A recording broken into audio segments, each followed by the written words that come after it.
Hello, my name is Manuel Arca, and this is my Code of Ethics presentation. Imagine an oil rig, and in this oil rig, there's a specific engine room in which two engineers are required to work at, taking shifts. They are required that when one of them ends their shift, the second engineer comes in, and then the first one may leave. And this is because the engine room in which they work at has a lot of machinery that needs to be under constant surveillance. And that's really the essential part of their job, to constantly surveil these machines. And so the two engineers who work in this room, one of them is Andy, who is a huge soccer fan, and the other one is Paul, who always oversleeps and is late to his shift. So one day Andy tells Paul, "Hey Paul, I'm gonna leave the engine room early because I really don't want to miss this game." And so Paul, who's sleeping, doesn't even see the text. And then when he wakes up, he realizes that he's late.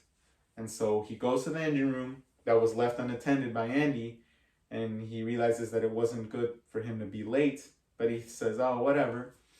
But when he enters the room, he realizes that one of the machines in the room is overheating and about to catch on fire.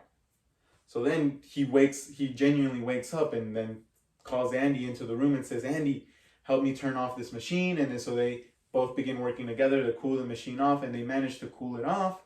But then they realize that it's damaged beyond repair. And now they have to write a report to their boss as to why the machine broke down, and because they obviously need to replace it. And so they were both negligible because obviously one of them left early and the other one came in late. And so they realize that they're in a lot of trouble, and that obviously a machine almost catching on fire is something that is very dangerous on an oil rig. And they realize that, their neck is on the line, and they realize that because it was both of their faults, they could really make up whatever scenario they wanted. And they feel genuinely tempted to just be like, "Oh, we could say that something else happened, or it was this or that, and then we won't get in trouble. We won't have to admit that it was because we don't really know why the machine overheated because we weren't in the room." And so you may think that this is something not so common. You would think that most people would act correctly, but we live in a world where everybody has a different moral compass to a certain extent. And, with people from diverse backgrounds, it's very likely that you will find yourself with someone who maybe doesn't have the same ethical view of what to do in a certain situation as you may do. And so it would be very useful if there was an entity that held up a standard for people to meet, at least from a professional point of view in the engineering practice. And there is. And this society that sets the standard is the National Society of Professional Engineers. And they do mainly work in four fields. One of them is qualifications. They make sure that all engineers are qualified to do their job and that they're not doing something that they're not supposed to. They also help with professional advancement. They help advance engineering fields. They help companies promote engineering, and individuals also promote their own career in engineering. They also help with unity because they provide a society in which multiple engineers from all sorts and different cultures can come together and help further the engineering profession. Another thing they help with is ethics and accountability.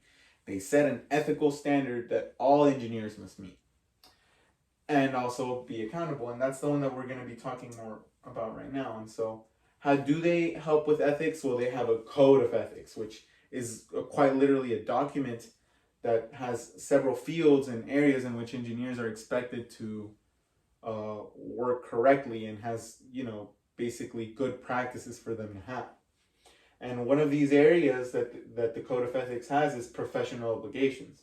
And under professional obligations, it says that engineers are expected to work with the highest standard of honesty and integrity. And this means that they will not distort facts and that they must acknowledge errors. And so Andy and Paul then begin to reflect on this code of ethics that they're obviously expected to meet. And they realize that if they lie or if they just make something up, well, they're going to make their company lose money, because obviously their company will have to recall if they make up some reason as to why the machine broke down that isn't accurate. Their company may have to recall all this model of machine that they use, or maybe the real reason as to why the machine broke down, it won't come to light, and so that could lead to a future accident because they weren't honest. And so they realize that it is very, very important for them to act accountable and acknowledge their errors. And so they realize that they start talking it out, and they realize that they're gonna have to accept whatever consequence comes their way for, not doing their job correctly.